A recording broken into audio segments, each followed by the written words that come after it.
Hi there, this is Krisha Young here, and I wanted to talk to you today about the concept of surrendering into the unknown and what happens when we become like really uncomfortable with a new concept, or when the truth about something is staring us in the face and we don't want to see it. It makes us feel really, really uncomfortable. When we're walking into a higher version of ourselves, things can get really uncomfortable. So I want to talk to you about it, sharing what Michael Singer says in The Untethered Soul, which is a book here on my Kindle. So he's talking here in this particular chapter that about like what it means to live spiritually, right? And this is chapter 14, letting go of false solidity. And he says that like when we struggle with things, it is because an event in the universe didn't match your model, and it's causing a disturbance inside of you. So what that means is basically that you have an idea in your mind from past programming, from culture, from media, from all of that conditioning on what your world is supposed to look like. And when it doesn't match that, then you dismiss it, or it becomes very uncomfortable for you, right? And this is the point where a lot of people will run away from the deeper, meaningful spiritual work. Like, spiritual work isn't just meditation and saying a few mantras. Like, spiritual work is really going deep into the layers of your psyche and releasing all of these patterns and all of these things that don't mean anything. They're just constructs, right? And coming to a place where you are rolling in the world as a person of love and compassion and joy, and recognizing when these patterns are coming up for you that are causing this disturbance within you. And in this book, he talks a lot about how to get into this state of higher self-consciousness where you're an observer when these things are going on. And these are the kinds of things that I teach my clients as well. So when they're feeling confronted by the truth of their decisions or indecisions, as it were, or whatever it is that they are struggling with, when we're looking at that piece, some of my clients are actually leaning into love. And that can be really uncomfortable when you're so used to having an armor over your heart. When you start to open that up and bring more love in, it's going to be painful and it's going to be uncomfortable and it's not going to fit the model. And what that could look like is your model could be that love is pain. And so when love comes in as not pain, it doesn't fit your model. So it could work in that way, or it could work in the way of you have an expectation in your mind of how something should look, smell, taste, touch, whatever. And when it doesn't show up that way, you're like, no, that can't be it, that's wrong. Or it's uncomfortable. Getting out of your comfort zone in any way, right? Like doing something that's a stretch for you that you've never done before is exciting, right? But that's basically what it is. It's an event in the universe that is occurring that doesn't match your reality, and so your body goes into that disturbance, into that discomfort, into that fear, right? Just think about any time you've done anything like wild and crazy but fun, right? Like cliff jumping out of a plane, something wild and crazy like that, right? Where it's like there's a sense of, oh my God, I've never done this before. The fear is big and you're just like, holy crap, how am I gonna get through this? But it's fun, right? You're like, oh my God, this is so amazing though. And I can't wait to jump off this cliff. I can't wait to jump out of this plane. And so you sit through the discomfort of that because you're just like, this is fun. Well, the same can be true when you're like looking at your material, right? Like, I'm not here to help you fly out of an airplane, but if that's what you want to do, cool, let's go do it.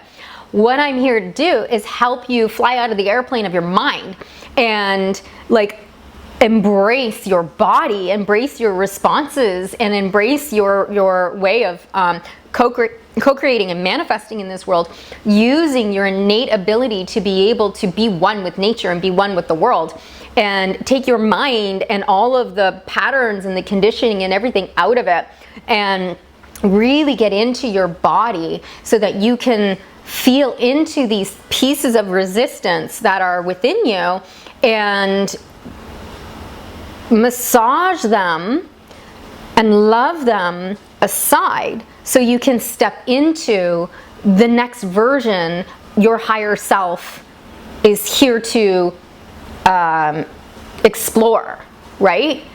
And when we are having that disturbance, this is where it can be a terror barrier for people, and terror barrier is basically where, you know, you're like, okay, I'm out, I'm tapped out, I can't do any more personal development work, I can't look at this anymore, I'm too busy, this is just too much, right? That disturbance just shakes your and rattles your world a little too much.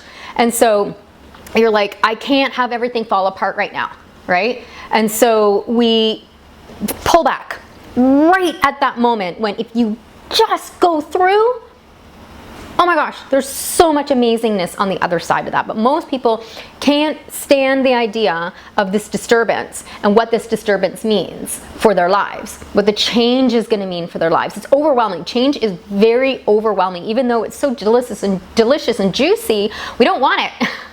At the same time, we like things to stay the same. But that's control, and we have no control over it. Right? The best we can do is surrender, surrender, surrender. This is what he talks about in this book. He talks about that in the surrender experiment as well. It's surrendering. And surrendering is all about letting go of the ego. It's letting go of the patterns and the status quo. And it's looking at these disturbances right in the face and saying, okay, wow, this is different than what I thought things were going to be. And he says that if you simply notice this, you'll find that it's actually breaking up your model. You'll get to the point where you're going to like this, which is very true, because you don't want to keep your model. Once you start breaking through your ego patterns and your family patterns and all of that kind of stuff, and you're just like, hey, I didn't die when I did that, and also I'm so much freaking happier now, right? Once you start breaking that model, and you realize, wow, I'm like 1,000 pounds lighter, I feel cleaner and happier, more joyful, it becomes almost like you can't not do it anymore. You want to continue to collapse all of the paradigms around you, all of the thought process, all of the ego, all of the everything that you ever believed. This is what I say to my clients when they come in to work with me. I'm like, everything that you know, forget about it, because we're creating a new reality for you. Question everything. Question everything. Every belief, right? Like, you think you're not a morning person? How do you know? Are you just saying that because like you haven't given yourself an opportunity to maybe be a morning person? Release it all. Watch it all crumble. And then from there, you can rebuild something that is so juicy and amazing. When you become truly spiritual, you're totally different from everybody else. Very true, because you are. That which everybody else wants, you don't want. It is very true. I don't want what the status quo wants. I never really have, but I kind of went with it for a long time. I don't anymore. That which everybody else resists, you totally accept. I run into confrontation. I run into challenge. I run into truth now. I don't hide from it anymore. I used to avoid. I used to lie. I used to manipulate. And I still have little splinters of that in me from time to time. And when new situations come in, new people, new opportunities, new things come in that I haven't experienced yet, and they hit up on all those old patterns, I recognize, oh, I haven't fully cleaned up this pattern yet. And I see myself going back into the pattern of avoiding or lying or manipulating or whatnot. I can see it plain as day, right in front of me, all happening, all constructing. And I'm like, okay, I know I'm in a pattern right now. And I don't wish to play this pattern out with this person. So I'm going to do my practices, my breath work, my meditation, get into my centered and core self, and really get clear. What is it that I'm not enjoying about this situation? What do I want to create instead? How do I want to address this? Rather than avoiding and whatever, manipulating. And it's about, okay, I have a new set of tools and a new life that I'm creating here. And I don't want to create it from the old patterns that created my existence back then, right? I want to create something new. So bring me something new. And it can't come from the mind. It has to come from the heart. It has to come from the soul. It has to be something you're responding to if you're a generator. It has to come from the universe as a way in which for you to shift and change this thing that is no longer comfortable for you in your life, right?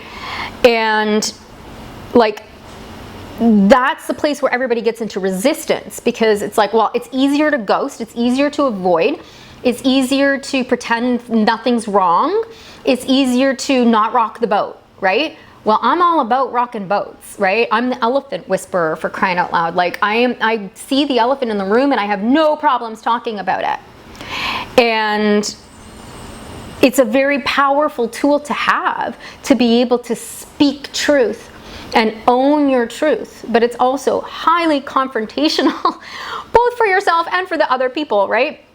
And so you need to develop your own ability to be solid with it's why you feel so much tension, especially in middle age, right? Because there is that old conditioned societal part of you, that one that everybody else is doing, and your higher self is like, but this is whack.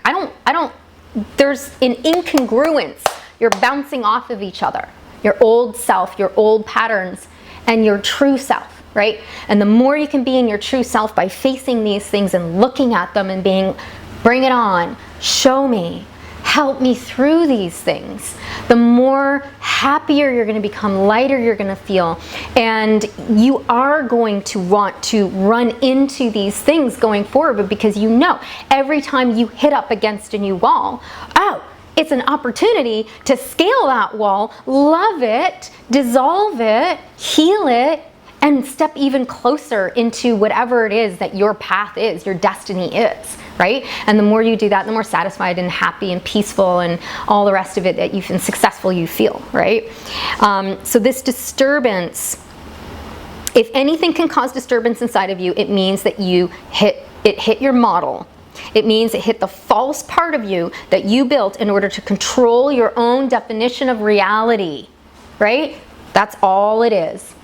So if you can learn to let go of what you think reality should be like, surrender, and live life free from patterns and more in that abundant flow state, then you're not gonna, these hits that are hitting you aren't gonna be as big.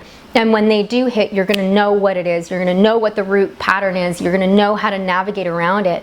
And then you're just going to feel so much happier and joyful and more abundant all the time, as opposed to just once in a while. And otherwise, you're carrying around these bags and bags and bags of years of trauma and unhealed wounds and shadow and societal expectations, familial expectations, and all this stuff that gets twisted in our own mind and projections and all of it. You want to scrub all that up and love it and heal it so that you can be the most expressed version of yourself on this planet. You've got this one life. You can reincarnate if you believe in that and come back again, try again. But right now, you've got it. So what are you going to do with it? Thank you for watching.